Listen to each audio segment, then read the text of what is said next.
आज मैं आया हूँ तिखेड़ा, जहाँ के युवा आलोक भाटी जी ने यूपीएससी एग्ज़ाम क्लियर करके आईपीएस का जो मुकाम हासिल किया है, उनसे मैं बात करूँगा।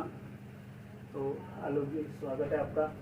सबसे पहले तो आप अपने बारे में थोड़ा सा परिचय दें कि भाई आपकी जो पढ़ाई हुई है वो कहाँ कहाँ कैसे कैसे पढ़ाई आपने करी है, इसी क्षेत्र से ग्रामीण परिवेश से निकल के इतना बड़ा मुकाम जो हासिल किया है वो कैसे कैसे किया है, थोड़ा सा उसके बारे में बताएंगे हमें। मैं असिस्टेंट कमांडेंट आलोक कुमार भाटी हूँ और मैं चठहरा गांव का रहने वाला हूँ और मैंने 8th तक की पढ़ाई जो है यहीं गांव में रहकर करी थी और 8th से 12th मैंने डीपीएस एनटीपीसी दादरी से करी।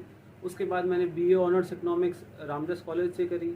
उसके बाद मैं दिल्ली स्कूल ऑफ इकोनॉमिक्स से एमए इकोनॉमिक्स कर रहा था और मेरा चयन आईटीबीपी में 2016 में एज एन असिस्टेंट कमांडेंट हो गया था और अभी मेरा सिविल सर्विसेज 2021 एग्ज़ाम में 413 रैंक मिली है और पिछले जो ट्रेंड है उसके हिसाब से मेरे को आईपीएस मिलने की संभावना है। तो जो आपको यहाँ तक आपने जो ये क्लियर किया है, तो इसके लिए मतलब आपको अंदर से कहाँ से मतलब कहाँ से प्रेरणा मिली कि आपको आईपीएस या आईएएस की ही जॉब करनी? सबसे पहले मेरी 2012 में ये इच्छा हुई कि मैं ऑफिसर बनूं। तब मैंने एनडीए का एग्ज़ाम क्वालिफाई किया एयरफोर्स में पायलट बनने के लिए, बट किन्हीं कारणों से मैं नहीं जा पाया। तो फिर वही इच्छा मेरी चालू रही। फिर मैं सीएपीएफ में असिस्टेंट कमांडेंट बना, तो सीढ़ी दर सीढ़ी आज मैं इस मुकाम पे पहुंच गया हूँ। कोई भी आप बड़ा काम करोगे हमेशा आपको चुनौती तो मिलेगी ही मिलेगी, बट अगर आपका दृढ़ निश्चय है और आप अपने लक्ष्य के लिए पूरी तरह से प्रतिबद्ध हैं तो आप सभी परेशानियों से पार पा लेते हैं।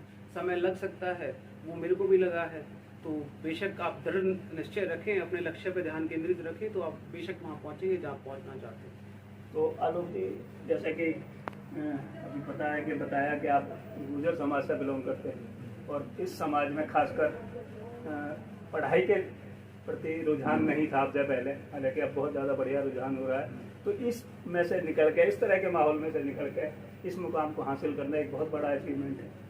तो इसके लिए आप इसका श्रेय किसे देना चाहेंगे? बेशक हमारी कम्युनिटी में लोग कुछ एक सामाजिक और आर्थिक कारणों से पहले नहीं पढ़ पाते थे, बट जैसे मैं खुद एक उदाहरण हूँ और ऐसे बहुत सारे हमारी कम्युनिटी में उदाहरण है, तो हम लोग आगे जा रहे हैं और बेशक आगे जाएंगे। और इसके लिए सबसे ज़्यादा अगर श्रेय जाता है तो मेरे पेरेंट्स को जाता है और मेरा एक बैचमेट है असिस्टेंट कमांडेंट विकास रोहेला, जिसने मेरी बहुत मदद करी इस पूरी तैयारी में, मेरी पूरी तैयारी को मॉनिटर किया और मेरे को सपोर्ट भी किया इस पूरी तैयारी के दौरान।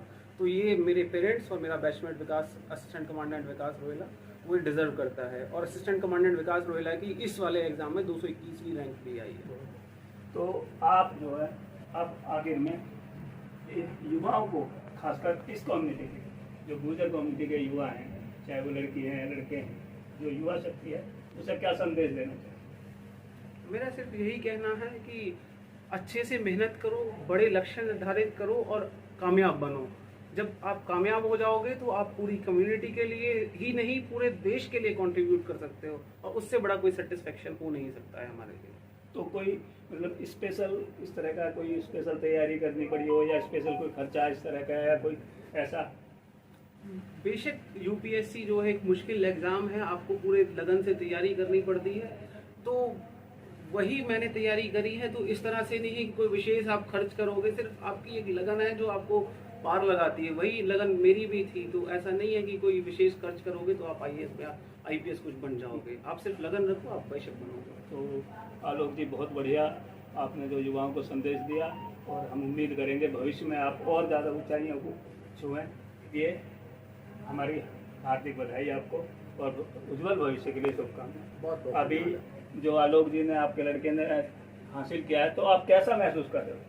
ये तो सभी गर्व का समय है, सभी अच्छा महसूस कर रहे हैं, पूरा क्षेत्र कर रहा है, तो एक बाप के लिए तो आप समझ सकते हो कि उसको कितनी खुशी होगी। तो अभी जो अड़ोस पड़ोस में या गाँव रिश्तेदारियों से किसी तरह के मतलब जो प्रतिक्रियाएं, कैसी प्रतिक्रियाएं मिल रही हैं सब आपको? अच्छी मिल रही है, सब लोग खुशी का माहौल है, सब लोग बधाई दे रहे हैं। रिश्तेदारी से हमारे गांव में जितनी भी, किसी की पूरे गांव में किसी की भी कहीं रिश्तेदारी है, उसके पास सबके पास फोन आया, अपने अपने रिश्तेदार सब पूछ रहे हैं भाई आपके गांव का लड़का है, कैसे परिवार से, किससे, आलोक भाटी ने ये किया है, हाँ जी हमारा ही है।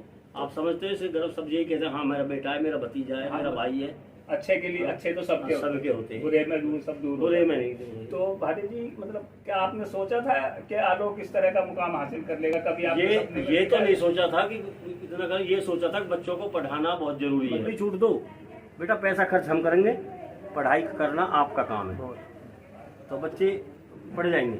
बहुत बढ़िया। तो आपने सुना आलोक जी के विचार और उनके पापा के विचार, बहुत ही बढ़िया संदेश जो इन्होंने दिया है कि भाई हर पेरेंट्स से कह रहे हैं कि बच्चे को सिर्फ पढ़ाना लिखाने पर ध्यान दो और उसकी केयर रखो, उसकी देखभाल भी रखो, उसे खुली छूट दो, लेकिन पढ़ने के। इन्हीं बातों के साथ मैं विदा लूँगा।